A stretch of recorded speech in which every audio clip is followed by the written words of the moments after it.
Hey guys, what's going on? It's Gunnar here. Welcome back. I hope you're having an awesome day.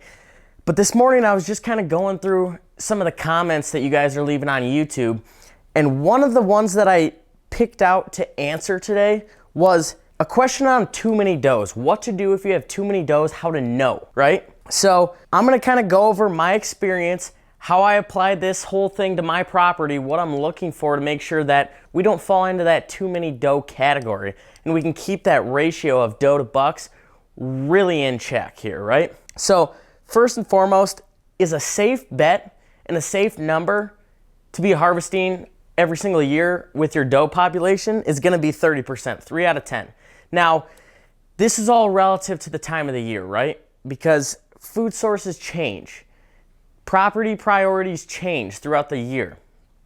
So this isn't me talking and telling you to harvest 30% of a doe population during the winter months when deer are herded up and yarded up and you're seeing 30 deer a night on a food source that may be high quality on your property. That's not what I'm telling you to do. I'm not telling you to go take 10 does off that food source because they could be coming from miles away. They're shifting onto your land because you have that high quality, that high priority food source during that time. So this is 30% of your consistent herd throughout the fall.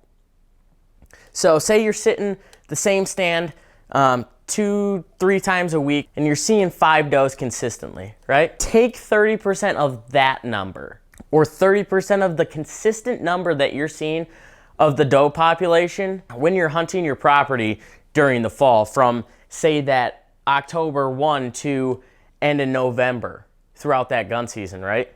Take 30% of that number, not during the winter when these deer are yarded up and herding up, finding that high priority food source. So keep that in mind. So John Lackey was the one that asked this question, and what he was getting at is on his specific property, he was seeing a decrease in mature bucks, and he was concerned that the doe population was the cause of that. And that's a very good possibility that too many does is causing a fewer amount of mature bucks on that property, because that bleeds into number 2 here, which social pressure pushes bucks. Social pressure limits potential. That's part of the 4 key elements that me and Thomas teach is wind, pressure, food, and timing. Pressure limits potential. So social pressure, deer herd social pressure is no different than human pressure. Bucks don't want to be around does all the time. There's a short period and a short window that bucks want to be around does, and that's virtually only 2-3 days when that specific doe is receptive to breeding. Other than that, bucks want to be alone. Think of it like me or you. If our girlfriend or our wife got together for a jewelry party and all our friends were over, are we going to want to hang around there? Probably not. We're probably going to want to get together with our boys in the man cave or go out on our own and do our own thing. We're not going to want to be in and around that jewelry party with all of those females. That's just not how males operate. It's the same thing when it comes to bucks. Bucks don't want to be around the does. They don't want to have to tolerate them. They want to be left alone, like the old guy sitting on the front porch. He wants to be left alone, right? So remember that. Bucks need to have seclusion. They don't want to be stressed out by having a ton of does around and having to deal with all that social pressure. Number 3 here is going to be limited habitat equals limited capacity. So if you look at this diagram I've got here, this is your food source, right? We're going to look at this as in cake layers. Your food is the bottom layer here. That first form of cover, that first form of usable cover is going to be what holds your does. The does get that first layer of cover next to the food source. They utilize the nearest form of cover to that food source. And then the remaining cover is what your bucks get. So if we have a limited amount of cover next to this food source and on, that limits what kind of deer you can hold and how many deer. If we only have a 100-yard strip of cover next to the food source, you're probably not going to be able to hold very many bucks because we need this depth.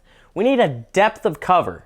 Guys, it's Gunnar. Look, if you like the video, like what you're seeing, but you still need more help, shoot me a message. I'll help you with whatever you need. I got your back for life. Now let's get back to the video.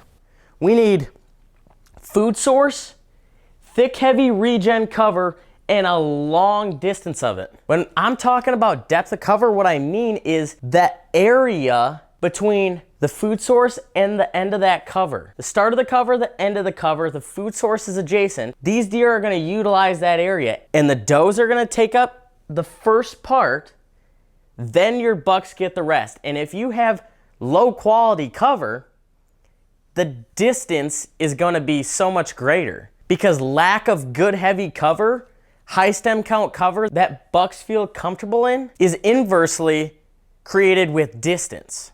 So the less high quality, high stem count cover you have, the greater the distance the bucks are gonna need to get from all of that pressure, all of that doe social pressure. But an increase in high stem count, high quality, dense, good cover will shrink that distance, and it will suck those bucks in tighter to those doe family groups that are just inside the timber in that first form of usable cover. The greater, the better the habitat, the high stem count, good quality cover that you have is gonna shrink that distance. And that's also gonna improve your hunting ability to get to those deer during daylight. When you shrink the distance that deer are utilizing versus 300 yards versus 150 yards, you're cutting that in half. You're putting those bucks 150 yards closer to the optimal places that you're hunting them during daylight, right? So those deer have the opportunity to reach those food sources so much earlier than if they were 300 yards away, because we don't have that high quality cover, and they're creating that with distance. So we need to remember here, cover and distance are virtually the same thing. If you don't have high quality cover, they're just gonna distance themselves even farther from where that pressure is taking place to make up for that lack of cover. But on the other hand, what we can control, the flip side, how we can improve this is we can improve the habitat, improve the high stem count cover, the usable cover, the safety cover that these bucks are seeking.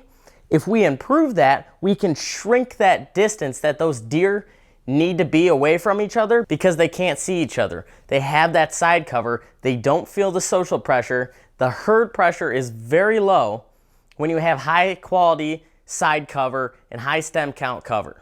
Distance equals cover when habitat is lacking. But when habitat is optimal, distance shrinks, right? So remember that. But like I said, limited habitat equals limited capacity. That limits the amount of deer and the deer we can pack into a small area when the habitat is not optimal.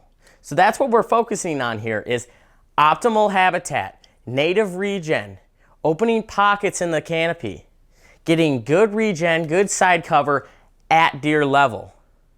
It does us no good if we have all our canopy trees super thick up top, but we can see 80, 100 yards through the timber at deer level. That does us no good. We need high quality, deer level, thick cover, side cover to eliminate that social pressure, make bucks feel secure. They don't have to deal with the doe herd social pressure, and they're gonna stay on your property far more when they don't have to feel that. So like I said, consistent herd, harvesting 30% of those does. Now you can go ahead and monitor this via trail camera or just your sits in general, but 30% is a good number to be harvesting every single year. And the age group doesn't necessarily matter. A good mix would be optimal. You don't want to take all your old does, because they're training the younger does on how to be good mothers, what to forage on, where to be during specific times of the year.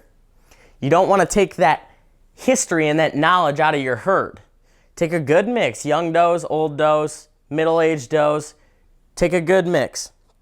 Now number 2 is going to be social pressure pushes bucks, which it does. If you have too many does, you're going to be pushing bucks off your land because they don't have that room, they don't have that peace, they don't feel comfortable when they're tolerating a bunch of does. Just like us with a huge group of women, we don't want to be around it necessarily all the time, right?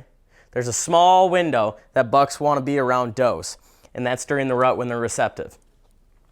And then number 3 is limited habitat equals limited capacity. The less optimized our habitat is, the less amount of deer we're going to be able to hold. And that's what all of this boils down to, is we need to optimize our habitat, and that's going to optimize our deer numbers, our deer population, and the quality of the bucks and our herd in general. So remember this: food, does, then bucks. So your food source, your first form of cover is going to hold the does, and then all the cover after that is going to be your bucks. We want to optimize that cover, that depth of cover, to hold more bucks and to create that low social pressure that these bucks are seeking. If you think you have too many does, go through this checklist, analyze it, see if maybe you do. Maybe some of these things can help you get on the right track to evening out that ratio and having a far more successful hunt next fall. Guys, it's Gunnar. Look, if you like this video, if it helped you at all, like, share, subscribe. It helps me a ton. We'll spread the message. Let's blow this thing up. Also, check me out on Instagram, Gunnar_Hanson, GUNNAR_HANSON. Remember, results are the only thing that matters. Let's get them.